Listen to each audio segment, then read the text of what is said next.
روضۃ الاسلام ہے یہ، روضۃ الاسلام ہے یہ، روضۃ الاسلام ہے یہ، روضۃ الاسلام ہے یہ، روضۃ الاسلام ہے یہ، روضۃ الاسلام ہے یہ۔ آ گئی تحریک ہے، آ گئی تحریک ہے، آ گئی تحریک ہے، چھا گئی تحریک ہے، آ گئی تحریک ہے، چھا گئی تحریک ہے۔ روضۃ الاسلام ہے یہ، روضۃ الاسلام ہے یہ، روضۃ الاسلام ہے یہ، روضۃ الاسلام ہے یہ۔ دنیا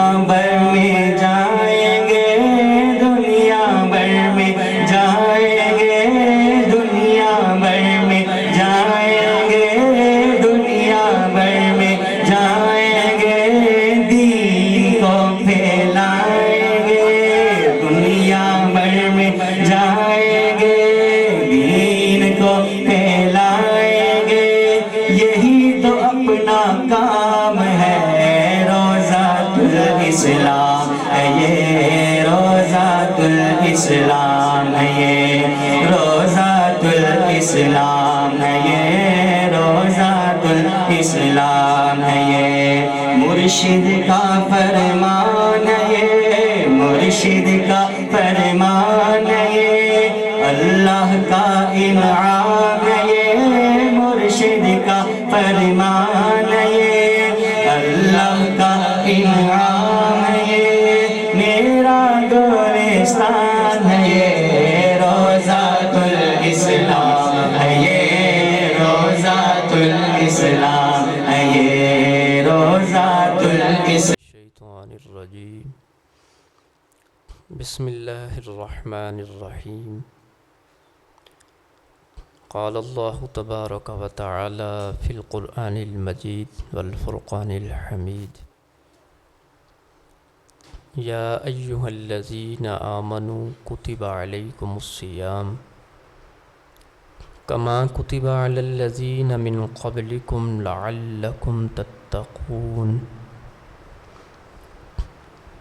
ایاما معدودات۔ صدق اللہ العظیم۔ ان اللہ وملائکتہ یصلون علی النبی، یا ایہا الذین آمنوا صلوا علیہ وسلموا تسلیما۔ الصلاۃ والسلام علیک یا رسول اللہ، الصلاۃ والسلام علیک یا حبیب اللہ، الصلاۃ والسلام علیک یا رحمۃ للعالمین، وعلی آلک واصحابک یا رحمۃ للعالمین۔ رمضان المبارک اللہ کی رحمتوں کا خزینہ ہے، برکات، مغفرت سے مالا مال ماہ مبارک ہے۔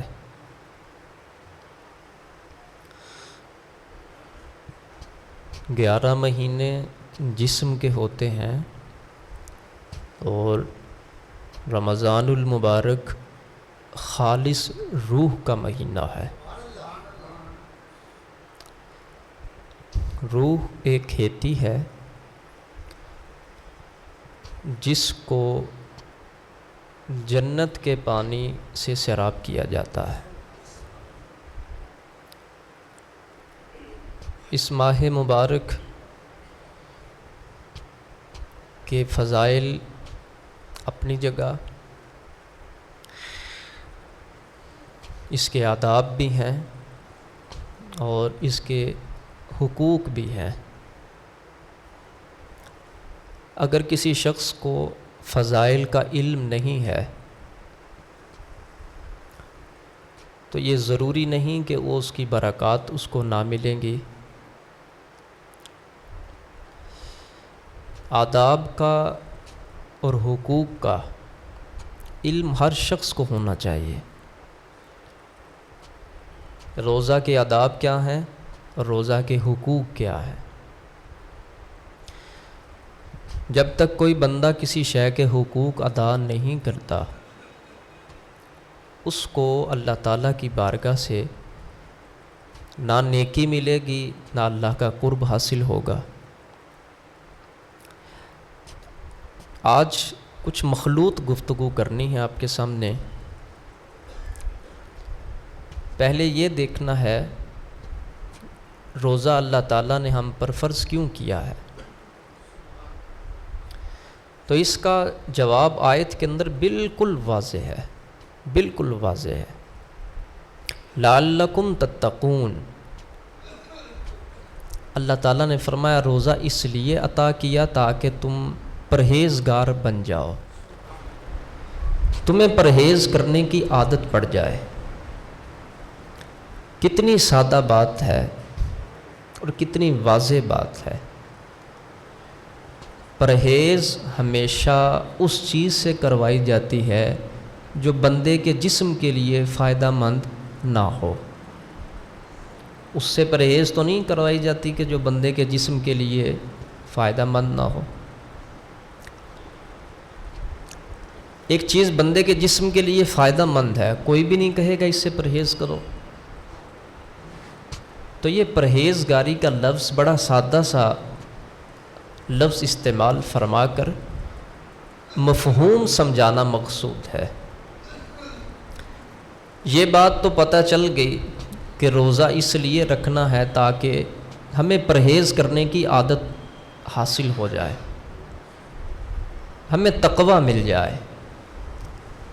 اب یہ سوال پیدا ہوتا ہے پرہیز کن چیزوں سے کرنا ہے؟ کھانا تو ہم نے چھوڑ دیا، پینا بھی چھوڑ دیا، دیگر حلال چیزیں جو روزہ کی حالت کے بغیر جائز ہیں وہ روزہ کی حالت میں وہ بھی چھوڑ دی ہم نے۔ پھر پرہیز کس سے کرنا ہے؟ تو پرہیز ان چیزوں سے کرنا ہے جو روزہ کے نور کو ختم کرتی ہیں،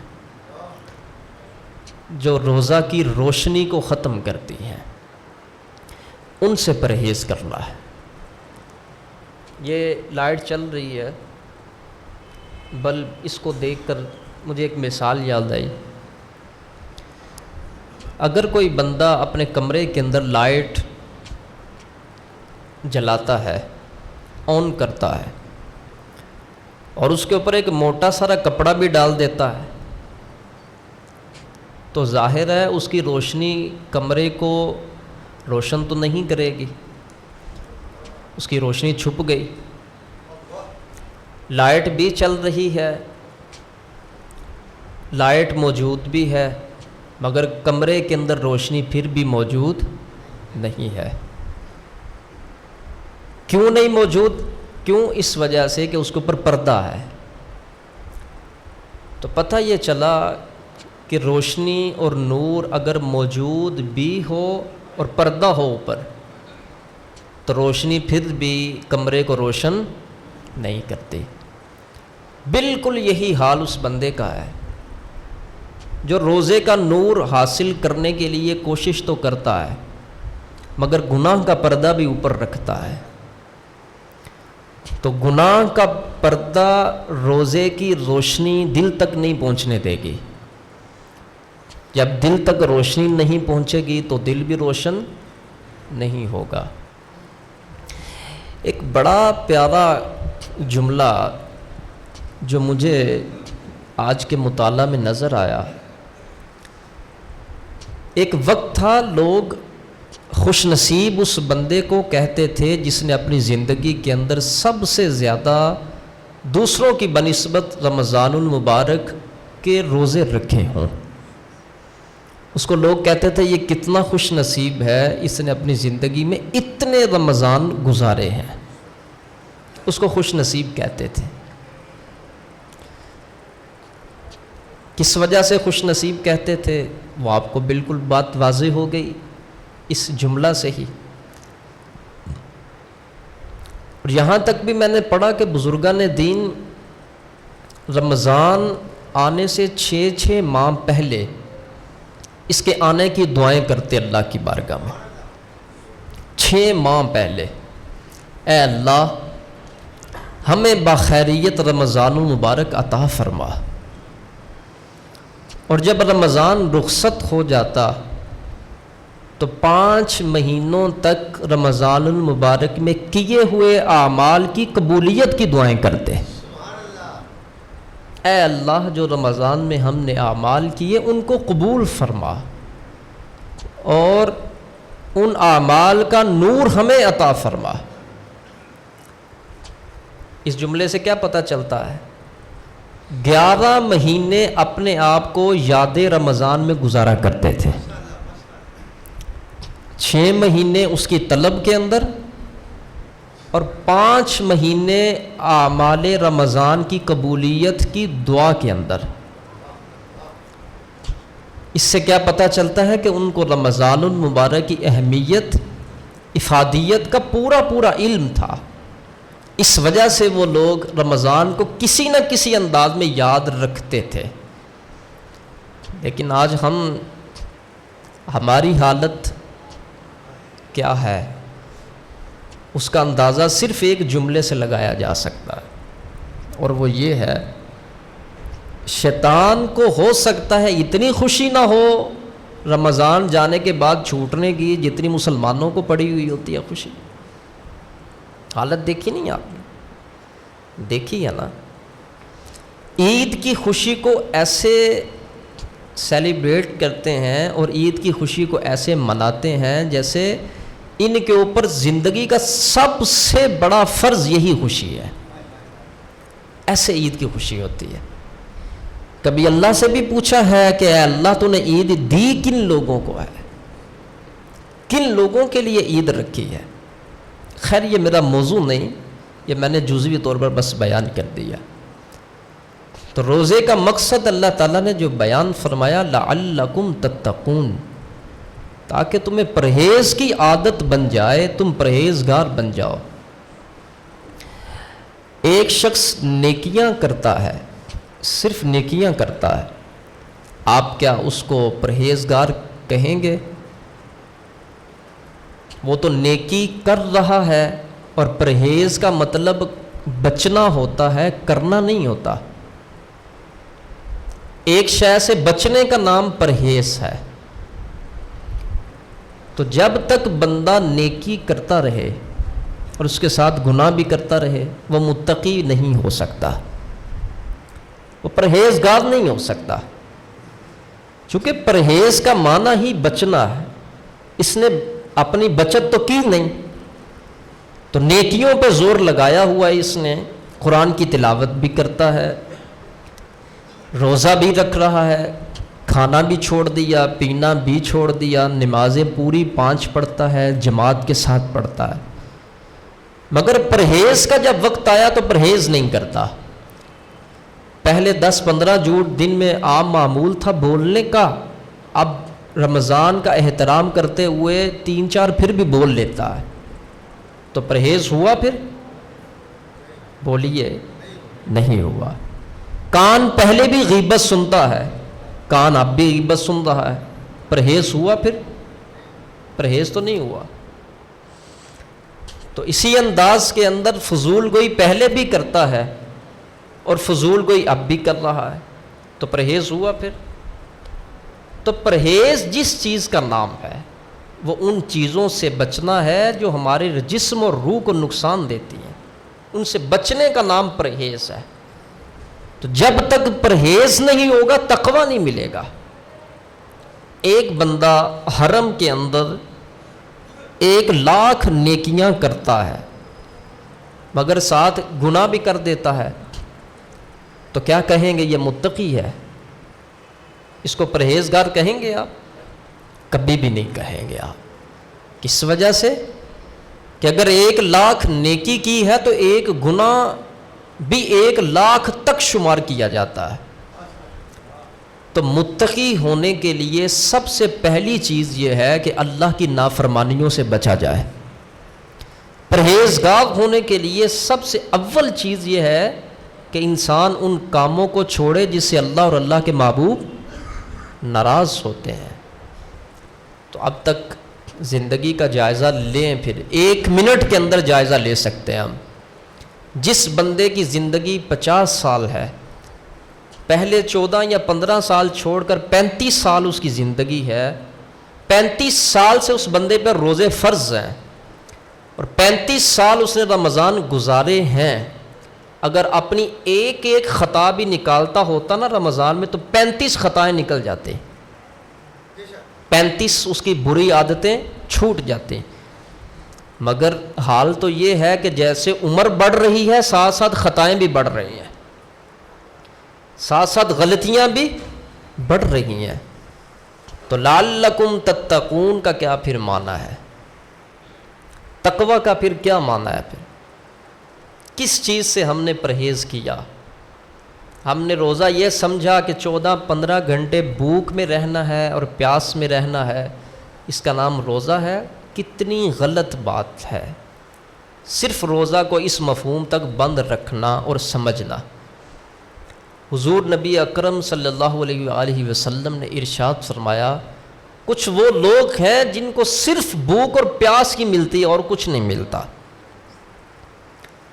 بھوکے ہیں تو بس بھوکے ہیں، پیاسے ہیں تو بس پیاسے ہیں، اور اس کے علاوہ کچھ نہیں ملتا ان کو، بالکل خالی ہیں وہ لوگ. اب مجھے یہ بتائیں، میں یہ کسی شعر کا ترجمہ کر رہا ہوں؟ میں حدیث پڑھ رہا ہوں آپ کے ساتھ. میں کوئی اپنی طرف سے کوئی استدلال اور تجزیہ پیش نہیں کر رہا، میں حدیث پڑھ رہا ہوں آپ کے ساتھ. حضور نے فرمایا کچھ لوگ بھوکے پیاسے رہتے ہیں، اس کے علاوہ ان کو کچھ حاصل نہیں ہوتا. وہ لوگ کہاں پر رہتے ہیں؟ زمین کے نیچے؟ ایسے تو نہیں ہے نا. وہ لوگ وہی ہیں جن پر روزہ فرض ہے اور وہ روزہ رکھتے ہیں، وہ بھوکے بھی رہتے ہیں پیاسے بھی رہتے ہیں. ان لوگوں میں سے حضور نے فرمایا جو بھوکے اور پیاسے رہتے ہیں، ان میں حضور نے فرمایا کچھ وہ ہیں جن کو صرف بھوک اور پیاس کے علاوہ کچھ حاصل نہیں ہوتا. اب ہمارے لوگ رحمت للعالمین کا جو مفہوم جب بیان کرنے چلتے نا خطبہ تو سانس نہیں لیتے، پتہ نہیں کہاں کہاں تک پہنچ بھی جاتے اور پہنچا بھی دیتے ہیں. تو ہم لوگوں نے رمضان کو رسمی طور پر لفظ اپنی زبان پر جاری کر لیا ہے، اس کے مفہوم سے ہمیں بالکل واقفیت نہیں ہے. ہم لوگ عادی ہو چکے ہیں اپنی کھیتی کو جوہڑ کے پانی سے سیراب کرنے کے لیے. رمضان کے اندر اللہ تعالیٰ جنت کی رحمت کا پانی مومنوں کے دلوں کی کھیتی پہ برساتا ہے. یہ پسند نہیں ہے لوگوں کو، تقوی اختیار نہیں کرتے، پرہیزگاری اختیار نہیں کرتے. اب بالکل ساتھ دیکھیں اس آیت کو جو میں نے تلاوت کی، اس کے بالکل ساتھ میں نے 2 لفظ اور بھی پڑھے ہیں، ان کا مفہوم عرض کرتا ہوں. ایک اور مثال سمجھ لیں، تقوی کی تشبیہ کیا ہے. اگر سمجھنا ہو کہ تقوی چیز کیا اور فائدہ کیا دیتی ہے، آپ اس کو ایسا ہی سمجھ لیں کہ یہ دیوار کے اوپر جو اینٹیں لگی ہوئی ہیں، ایک یہ دیوار کھڑی ہے آپ کے سامنے اور ایک خالی اینٹیں آپ جوڑ لیں، بس دیوار وہ بھی بن گئی. کتنی سادہ سی بات ہے کہ وہ دیوار جو خالی اینٹوں کے ساتھ جوڑی اس کو بچہ بھی ہاتھ لگائے تو گر جائے گی. اور اس دیوار کی اور اس دیوار کی پختگی آپ کے بالکل سامنے ہے. تقوی کا بالکل یہی معنی ہے کہ تقوی انسان کی زندگی کے اندر ایسے پختگی پیدا کرتا ہے جیسے سیمنٹ اینٹوں کو آپس میں جوڑ دیتا ہے. تقوی اس انداز میں بندے کے عمل کو پختہ کر دیتا ہے، پکا کر دیتا ہے. جس بندے کو تقوی حاصل ہوا ہو اس کی مثال حضرت امام حسن بصری رضی اللہ تعالی عنہ نے یوں ارشاد فرمائی، مثقال ذرۃ من الورع خیر من 1000 مثقال من الصوم والصلاۃ. فرمایا وہ نماز جو تقوی کے ساتھ حاصل کرنے کے بعد، تقوی حاصل کرنے کے بعد ایک نماز پڑھی ہوئی بغیر تقوی کی 1000 نمازوں سے زیادہ وزنی ہوتی ہے۔ پرہیزگار بندے کا ایک روزہ، اور وہ لوگ جو پرہیزگار نہیں ان کے 1000 روزوں سے اس کا ایک روزہ ہی بہتر ہوتا ہے۔ کس وجہ سے؟ اس لیے کہ اس کے پاس تقوی کا نور موجود ہے۔ تقوی اتنی بڑی دولت ہے، لعلکم تتقون کا یہ مفہوم ہے۔ اے ایمان والو، میں نے اس وجہ سے روزے نہیں فرض کیے کہ کوئی اس مہینے کے اندر ہمارے بجٹ میں کوئی کمی ہے تو ہمارا رزق کم ہو گیا ہے اور اس کو سٹاک کر رہے ہیں تمہیں دینے کے لیے، بلکہ ہم تو پہلے سے بھی زیادہ رزق بڑھا دیتے ہیں، تو رزق پہلے سے بھی زیادہ بڑھ جاتا ہے۔ تو اس وجہ سے تمہیں یہ کہا کہ حلال چھوڑو۔ اس سے بندے کی عقل، جس کی زندہ عقل ہے نا، وہ خود بخود سمجھ جاتی ہے جب اللہ نے حلال چھڑا لیا تو مجھے حرام سے خود بخود شرم کرنی چاہیے، مجھے خود بخود حرام چھوڑنا چاہیے۔ کھانا حلال ہے، پینا بھی حلال ہے، دیگر اور امور جو روزہ کی حالت میں منع وہ حلال ہے۔ اللہ نے ساری حلال چیزوں سے روک دیا تو کیوں روکا ہے؟ تاکہ خود بخود تمہاری عقل یہ کام کرے کہ ہم نے حرام کو بھی چھوڑنا ہے۔ تو جو بندہ حلال تو چھوڑے ہوئے ہے مگر حرام نہیں چھوڑے ہوئے، بتاؤ پھر اس نے روزہ کا کیا نور حاصل کیا؟ پھر اس کو کچھ فائدہ حاصل نہیں ہوگا، روزے کا کوئی مقصد اس کو نہیں ملے گا۔ آگے دیکھیں اللہ تعالیٰ نے کیا ارشاد فرمایا، ایام معدودات، یہ گنتی کے دن ہے۔ بالکل یہاں سے کوئی کیا سمجھتا ہے؟ مجھے اپنی ناقص عقل کے مطابق یہاں سے وقت کی اہمیت سمجھ میں آتی ہے۔ ایام معدودات، یہ 30 یا 29 دن گنتی کے دن ہے، تو یہ گنتی کے دن بتانے کی کیا ضرورت ہے جبکہ ہمیں خود بھی پتہ ہے کہ یہ چند دن ہے، ایک مہینہ ہے۔ تو اللہ کے ہر قول میں حکمتیں ہوتی ہیں، یہ بتانے کے اندر حکمت وقت کی اہمیت بتانا ہے کہ میں اس لیے نہیں فرما رہا کہ یہ گنتی کے دن ہے کہ تمہیں نہیں پتا تو میں تمہیں بتاؤں، بلکہ میں تمہیں ان دنوں کی، گنتی کے دنوں کی اہمیت بتا رہا ہوں، ان کی اہمیت، ان کو اہم جاننا، ان کی قدر کرنا، ان کی ناقدری نہ کرنا۔ ایک بچہ 3 گھنٹے کے لیے ایگزامینیشن ہال میں جا کے بیٹھتا ہے، تو جو اچھے نمبر لینے والا ہے میں اس کی بات کر رہا ہوں، وہ اپنی خاص ضروریات بھی کمرہ امتحان میں جانے سے پہلے چھوڑ دیتا ہے۔ اس کو بھوک لگی ہوئی ہو نا تو ماں کہتی ہے بیٹا کھانا کھا لو، تو وہ کہتا ہے کھانا نہیں کھانا۔ پانی پی لو، چلو پانی بھی نہیں پینا میں نے۔ اس کو فکر ہوتی ہے امتحان کی، اور جس وقت وہ کمرہ امتحان میں جا کے بیٹھ جاتا ہے تو اس کا ذہن پھر بھی پیپر کی طرف ہوتا ہے، وہ دہرا رہا ہوتا ہے اپنی زبان کے اوپر۔ ہو سکتا ہے یہ سوال آ جائے تو میں یہ جواب دہرا رہا ہوں۔ جیسے ہی کویسچن پیپر سامنے آتا ہے وہ 1 منٹ بھی ضائع نہیں کرتا، پیاس بھی لگی ہو چھوڑ دیتا ہے، بھوک بھی لگی ہو کھانا بھی چھوڑ دیتا ہے۔ کس وجہ سے؟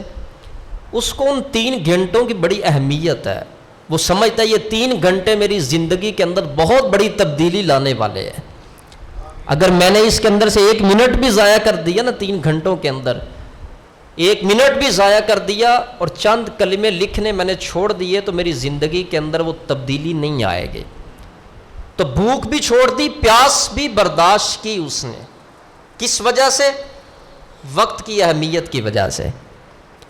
جن لوگوں کو رمضان المبارک کا احترام پتہ ہے نا، اور جن لوگوں کو اس کے ادب سے واقفیت حاصل ہے، وہ رمضان کے آنے سے پہلے ہی ایسے منتظر ہوتے ہیں جیسے بچہ اپنے پیپر کا منتظر ہوتا ہے، اور وہ پیپر ہونے کے بعد جب کمرہ امتحان کے اندر ہوتے ہیں تو وہ 1 منٹ بھی ادھر ادھر دیکھتے نہیں ہے، اس کو قدر ہے۔ اسی طرح وہ لوگ جن کو رمضان المبارک کی قدر ہے اور اہمیت حاصل ہے، وہ لوگ اس کا 1 لمحہ بھی ضائع کرنا پسند نہیں کرتے۔ وہ یہ بھی سمجھتے ہیں اگر اس کا 1 لمحہ بھی ضائع کیا تو یہ رمضان کی بے ادبی اور ناقدری ہے، اور میں رمضان کی ناقدری نہیں کرنا چاہتا. تو یہ ساری باتیں جتنی بھی مثالیں آپ کو سنائی ہیں ان کا مقصد کیا ہے؟ اپنے اندر کسی نیک عمل کی اہمیت پیدا کرنا. ہم روزوں کے لیے تیار تو ہوتے ہیں مگر روزوں کے ادب اور احترام اور ان کے حقوق دینے کے لیے تیار نہیں ہیں. میرا ایک چھوٹا سا سوال ہے. رمضان کے روزوں کے فضائل کا بہت سارے لوگوں کو پتہ ہے، یہ جتنے بیٹھے ہیں بہت سارے لوگوں کو علم ہے. اس کے آداب اور اس کے حقوق کیا ہیں یہ کتنوں کو پتہ ہے؟ رمضان کا آج کا روزہ ہے نا، روزے کے حقوق کیا ہیں اس کا کس کو پتہ ہے؟ کتنے لوگ اس کے حقوق جانتے ہیں؟ تو جب تک آپ حقوق نہیں دیں گے نا اس وقت تک ہمیں اللہ کی بارگاہ سے اس کی نیکی نہیں ملے گی. مثال کے طور پر حقوق کیا ہے؟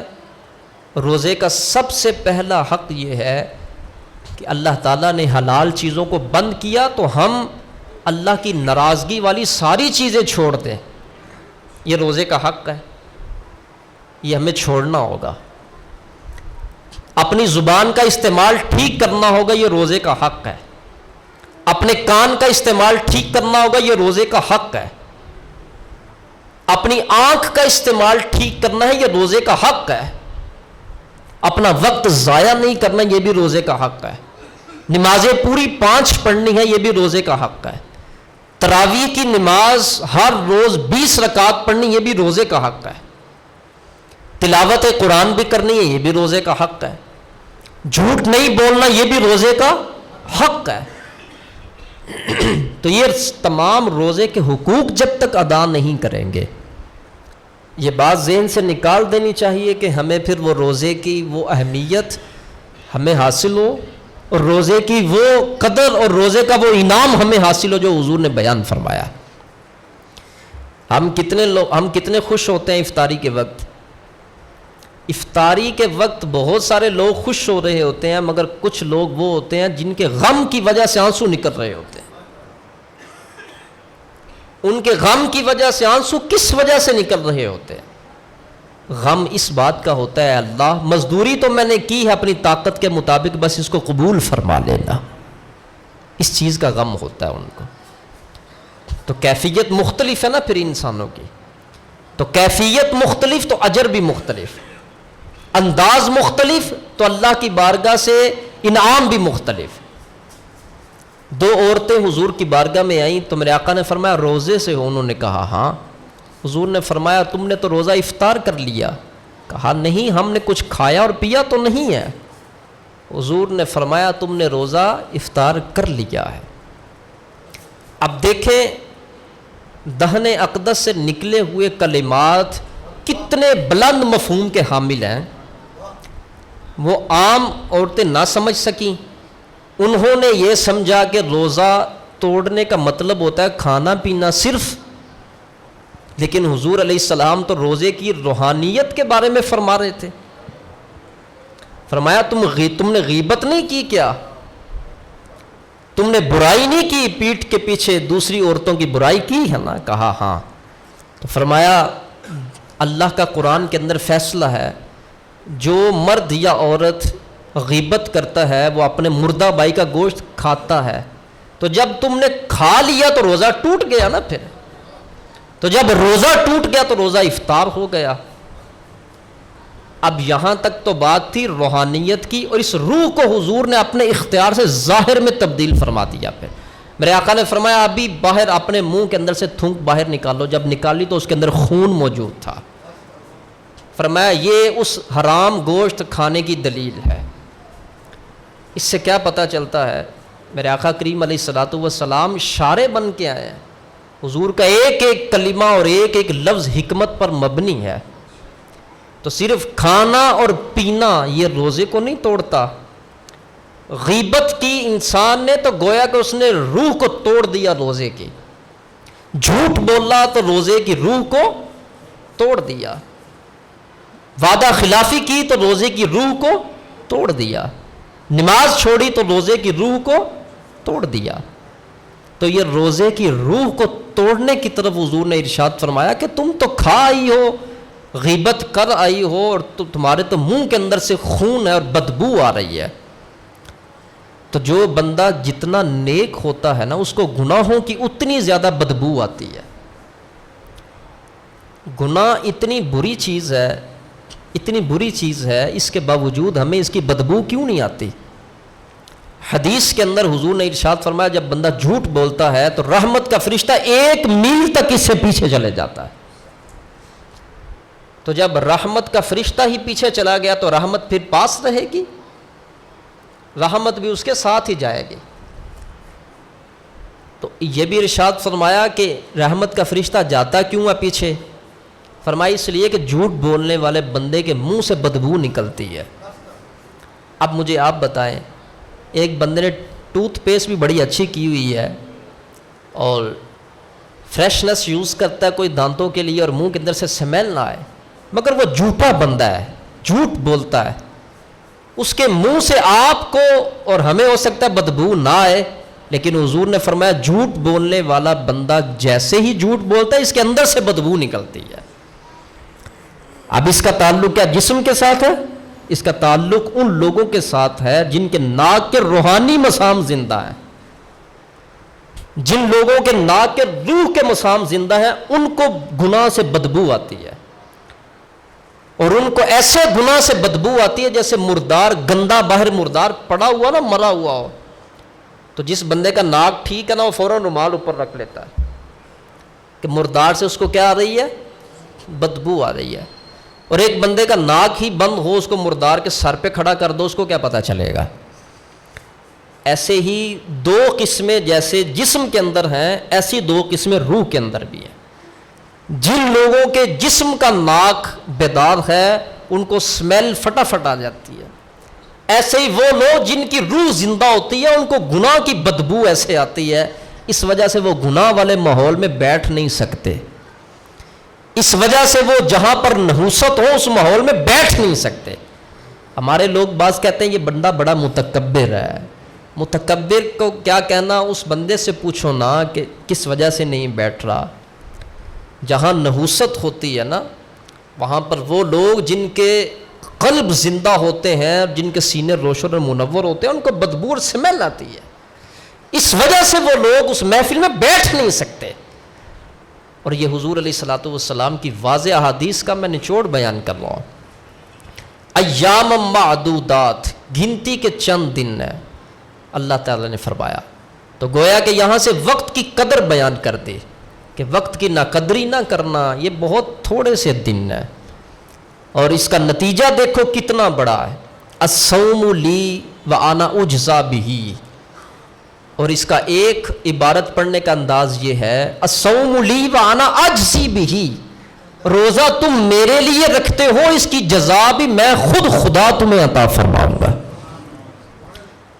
اللہ تعالیٰ نے یہ فرشتوں کو نہیں فرمایا جو بندہ روزہ رکھ لے اس کو اتنی نیکیاں دینی ہے، یہ لکھا ہی نہیں ہے کہیں بھی، بس یہ لکھنا ہے کہ اس نے روزہ رکھا ہے، اب اس کی جزا کتنی ہے وہ میں خود بندوں کو دیکھوں گا اس نے روزہ کس کیفیت کا رکھا ہے، تو جس طرح کا روزہ رکھا ہے اس طرح کی میں اس کو جزا دے دوں گا۔ اور اس کا ایک ترجمہ یہ ہے الصوم لی وانا اجزا بہ، روزہ میرے لیے ہے اور روزے کی جزا خود میں خدا ہوں تمہارے لیے، جو روزہ رکھتا ہے میں اس کو مل جاتا ہوں۔ تو وقت بہت بڑا سرمایہ ہے، مال سے بڑا وقت سرمایہ ہے۔ مال وقت کو خرید نہیں سکتا، مال وقت کو بنا نہیں سکتا، لیکن وقت کے ذریعے آپ مال کماتے ہیں۔ وقت ہوگا تو کچھ کریں گے نا، ایک بندے کے پاس وقت ہی نہ ہو وہ کچھ بھی نہیں کر سکتا۔ تو وقت سب سے بڑا سرمایہ کون سا ہے؟ وقت۔ حضور علیہ السلام نے فرمایا 2 نعمتیں اللہ کی وہ ہیں جن کے بارے میں بہت زیادہ لوگ دھوکے کے اندر ہیں، ایک صحت اور دوسرا فراغت۔ آپ دیکھ لیں کتنے لوگوں کے پاس صحت موجود ہے مگر اس کا استعمال غلط کرتے ہیں، دھوکہ ہے کہ نہیں ہے؟ پھر جب جھکنے کی طاقت ہے تب نماز نہیں پڑھتے، جب جھکنے کی طاقت ہے تراویح نہیں پڑھتے۔ یہ جتنے لوگ بیٹھے ہیں میرا گمان ہے سبھی روزہ دار ہیں، مگر یہ میرا پکا گمان ہے کہ سب تراویح نہیں پڑھتے، تراویح نہیں پڑھتے. تو یہ اللہ کی دی ہوئی جسم کی نعمت کا غلط استعمال ہے. اللہ نے یہ جسم اس وجہ سے تو نہیں دیا کہ صبح سے لے کر دنیا کی محنت میں کھپاتے جاؤ اس کو. اللہ تعالیٰ نے یہ جسم اپنی فرما برداری کے لیے دیا ہے. اللہ نے اس جسم کے اندر جو قوت رکھی ہے وہ بھی اس وجہ سے رکھی ہے کہ اپنی اس قوت کے ساتھ میری فرما برداری میں بڑھتے جاؤ. تو یہ نعمت کتنی بڑی نعمت ہے. حضور نے فرمایا صحت بھی اور وقت بھی، یہ بہت بڑی نعمتیں ہیں، اور کثرت کے ساتھ یہ لوگ دو نعمتیں ضائع کرتے ہوئے نظر آتے ہیں. یہ بھی میرے آقا نے حدیث کے اندر ارشاد فرمایا. تو تراویح کے اندر آپ خود دیکھ لیں، جہاں تک میرا خیال ہے 3 صفوں سے شاید زیادہ نہ ہوتی ہوں اس مسجد کے اندر بھی، 2-3 صفیں ہی ہوتی ہیں. اور جیسے جیسے دن گزرتے جائیں گے اور سمٹتا جائے گا معاملہ، اور سمٹتا جائے گا. تو یہ کس وجہ سے ہے؟ یہ من مانی ہے، یہ اپنی مرضی ہے. دن کی بات مان لی اپنے رب کی، رات کی بات نہیں مانتے. جس رب نے دن کو روزہ رکھنے کا حکم فرمایا ہے، تراویح کا حکم بھی تو میرے حضور علیہ السلام نے اپنے رب کے حکم سے ہی فرمایا ہے. تو آدھی بات ماننی اور آدھی میں اپنی مرضی کرنی، اس بندے کو پورا اجر مل سکتا ہے؟ نہیں مل سکتا. بعض لوگ کہتے ہیں مجھ سے تراویح پڑھی نہیں جاتی. آپ کو کیا، کیوں نہیں پڑھی جاتی آپ سے؟ تو کچھ بھی ہو، شریعت نے ہر مسئلے کا حل بیان فرمایا ہے. ایک بندہ کھڑا نہیں ہو سکتا، وہ بیٹھ جائے. بیٹھ نہیں سکتا تو اس کے آگے بھی حکم ہے شریعت کے. تو کثرت کے ساتھ نوجوان جو ہیں وہ تراویح نہیں پڑھتے، گھروں میں بیٹھے ہوتے ہیں، سڑکوں پہ تماشا بازی کر رہے ہوتے ہیں. اور یہ 20 دن پہلے گزرنے کی دیر ہے. آخری عشرے کا جتنا احترام ہے اتنی پامالی زیادہ کرتے ہیں. جتنے آخری عشرے کے اندر انعام زیادہ ہے اتنی بے ادبیاں زیادہ کرتے ہیں. لیلۃ القدر کس عشرے کے اندر ہے؟ آخری عشرے کے اندر ہے. کتنی بڑی قیمتی رات، اور جتنا انعام اس میں زیادہ، اور جتنا بڑا چھٹکارا. دوزخ سے چھٹکارا پہلے 2 عشروں میں نہیں ہے. یہ پہلا عشرہ رحمت کا ہے، مگر ان کے لیے زحمت کا ہی ہے جو گناہ نہیں چھوڑتے. رحمت انہی کو ملے گی جو رب کی نافرمانیاں چھوڑتے ہیں، ان کو رحمت ملے گی. اور دوسرا عشرہ مغفرت کا ہے. تو مغفرت کن کے لیے ہوتی ہے؟ جو توبہ کرتے ہیں. تو جو گناہ کی مشین چلائے رکھے ان کو مغفرت ملے گی؟ کبھی بھی نہیں ملے گی. اور آخری عشرہ کس کا ہے؟ اتق من النار، دوزخ سے آزاد کرنے کا عشرہ ہے. تو کیا دوزخ سے ان کو آزاد کیا جائے گا جو نمازیں چھوڑ رہے ہیں؟ دوزخ سے ان کو آزاد کیا جا رہا ہے جو جمعہ بھی نہیں پڑھتے؟ دوزخ سے ان کو کیا آزاد کیا جائے گا جو روزہ بھی نہیں رکھتے؟ کیا ان کو دوزخ سے آزاد کیا جائے گا جو حقوق العباد کا خیال نہیں کرتے؟ تو روزے کی صرف فضیلتیں لے کر ذہن میں زندگی گزارنا یہ بہت بڑی کم فہمی ہے. جس آقا نے روزے کی فضیلتیں بیان کی ہیں اسی نبی پاک علیہ الصلوۃ والسلام نے روزے کے حقوق بھی بیان فرمایا. تو اس وجہ سے روزہ پورا رکھنا چاہیے، پورا روزہ رکھنا چاہیے. اگر پورا روزہ نہیں رکھیں گے، پورا روزہ کس کا ہے؟ پیٹ کا روزہ نہیں ہے، آنکھ کا بھی روزہ ہے، کان کا بھی روزہ ہے، آنکھ کا بھی روزہ ہے، زبان کا بھی روزہ ہے، پاؤں کا بھی روزہ ہے.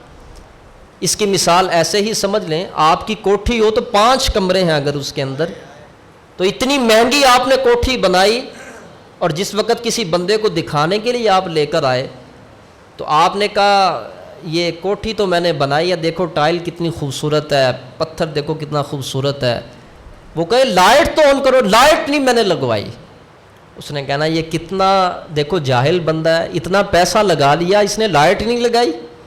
تو مجھے کیا دکھانے کے لیے لائے ہو تم؟ پھر مجھے کون سا گھر دکھانا ہے جس میں لائٹ ہی نہیں؟ تو کیا پتہ چلا 200 روپے کا بلب جو ہے وہ 2 کروڑ کی چیز ہو تو اس کی قیمت میں اضافہ کر دیتا ہے، اس کی قیمت میں اضافہ کر دیتا ہے. اور اگر 200 روپے کا بلب نہ لگا ہوا ہو 2 کروڑ کی چیز کی قیمت کو گرا دیتا ہے. آپ اس بات کو تسلیم کرتے ہیں نا؟ ایسے ہی معاملہ ہے. یہ ہاتھ، یہ آنکھیں، یہ کان، یہ پیٹ، یہ پاؤں، یہ جسم کے کمرے ہیں، اور جب تک ان کمروں کے اندر روشنی نہیں ہوگی تو جسم میں نور نہیں آئے گا. اور ان کی روشنی کیا ہے؟ ان کو حدود شریعت میں بند کر دینا. آنکھ کی جو شریعت کی حد ہے وہاں تک رکھنا اس کو. ہاتھ کی جو شریعت کی حد ہے اس کو وہاں تک رکھنا. پاؤں کی جو شریعت کی حد ہے اس کو وہاں تک رکھنا. کان کی جو شریعت کی حد ہے اس کو وہاں تک رکھنا. جب آپ ان کو وہاں تک رکھیں گے نا پھر اللہ تعالیٰ ان کمروں کے اندر پھر اپنے نور سے روشنی جلائے گا اور یہ کمرے روشن ہو جائیں گے. پھر یہ سارا جسم ہی منور ہو جائے گا اور روشن ہو جائے گا. پھر تو اس وجہ سے دل روشنی تب دیتا ہے. یہ مرکز ہے نا, ٹھیک ہے, سینٹرل روم یہی ہے نا, مرکزی جو روم ہے وہ تو یہی ہے. اور یہ جو چھوٹے چھوٹے کمرے ہیں نا ان کے اندر بھی روشنی کی ضرورت ہے. اور روزہ روشنی دینے کا نام ہے. اور روزہ ہر چیز کا روزہ ہے. ہاتھ کا روزہ رکھیں گے تو ہاتھ میں روشنی آئے گی. پاؤں کا روزہ رکھیں گے تو پاؤں میں روشنی آئے گی. آنکھوں کا روزہ, کانوں کا روزہ رکھیں گے تو ان میں کیا آئے گی؟ روشنی آئے گی. اب اس حدیث کو سمجھنا بہت زیادہ آسان ہے جو حضور نے ارشاد فرمائی, اذا رؤوا ذکر اللہ. صحابہ نے پوچھا یا رسول اللہ, اللہ کے ولی کون سے ہیں؟ حضور نے فرمایا جب ان کا چہرہ دیکھو تو تمہیں خدا یاد آ جائے. ان کو دیکھ کے خدا کیوں یاد آتا ہے؟ اس وجہ سے کہ ان کے جسم کے ہر کمرے میں اللہ کا نور ہوتا ہے. ان کے ہاتھ خلاف شرع کام نہیں کرتے, ان کی زبانیں خلاف شرع بولتی نہیں ہیں, ان کے کان خلاف شرع سنتے نہیں ہیں, ان کی آنکھیں خلاف شرع دیکھتی نہیں ہیں, ان کے پاؤں خلاف شرع چلتے نہیں ہیں. تو جب یہ سارے کمرے شریعت کے دائرے میں رہ گئے پھر اللہ اپنا نور ان پہ برساتا ہے. جب اللہ اپنا نور برساتا ہے تو چہرہ بھی روشن ہوتا ہے, ہاتھ بھی روشن ہوتے ہیں, پھر سارا جسم بھی روشن ہو جاتا ہے. اور جب یہ منور جسم جو اللہ کے نور سے روشن ہو جاتا ہے, جب اس کو کوئی دیکھتا ہے تو اس کو اللہ پھر یاد نہ آئے تو پھر اس کو کیا یاد آئے گا؟ پھر اذا رؤوا ذکر اللہ. اب ان کو دیکھو تو تمہیں اللہ یاد آ جائے. تو جو لوگ جن کے چہرے پہ روحانیت کا نور ہوتا ہے ان کی نورانیت دنیا کے نور اور دنیا کی جو خوبصورتی اس سے بالکل الگ ہوتی ہے. جو بناوٹی حسن ہوتا ہے وہ گھنٹہ 2 گھنٹہ اس کے بعد چہرہ مانند پڑنا شروع ہو جاتا ہے, چہرے کی روشنی اترنا شروع ہو جاتی ہے, کیونکہ جب تک اس کریم نے کام کرنا ہے تب تک انہوں نے چمکتے رہنا ہے. اور جیسے ہی وہ کریم اتری حقیقت باہر آ گئی. مگر اللہ والوں کی حقیقت ایسی ہوتی ہے جو چمکتی رہتی ہے. کس وجہ سے؟ ان کے چہروں کے اوپر اللہ اپنا نور خود لگاتا ہے, اور ان کا بیماری کے اندر بھی نور مانند نہیں پڑتا ہے.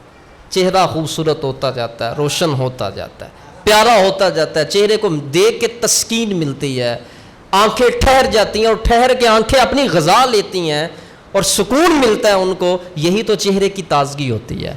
اور یہ کون سے لوگ ہیں؟ یہ وہ لوگ ہیں جنہوں نے 5 اعضاء کا روزہ رکھا ہوتا ہے. آنکھ, کان, ناک, زبان, ہاتھ, پاؤں, سب کا روزہ رکھا ہوا ہوتا ہے. تو سب کا روزہ ہمیں مطلوب ہے شریعت کے اندر.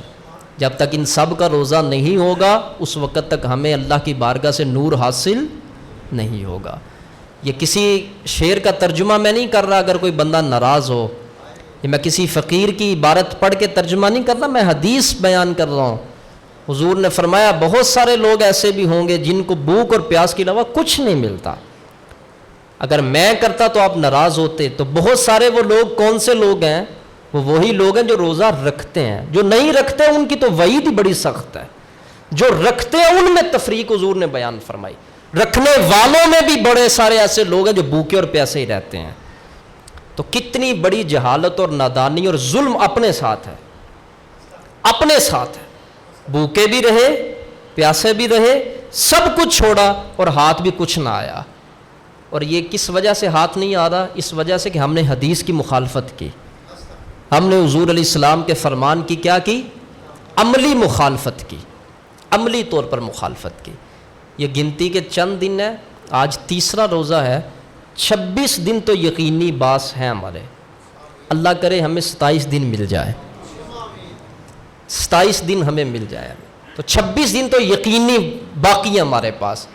آؤ زندگی کو جیسا بنانا چاہتے ہیں بن سکتی ہے. اللہ نے موقع عطا فرمایا, دشمن کو باندھ دیا ہے. اللہ نے روزے کا ماحول دیکھ کر پاکیزگی کا ماحول عطا کر دیا ہے.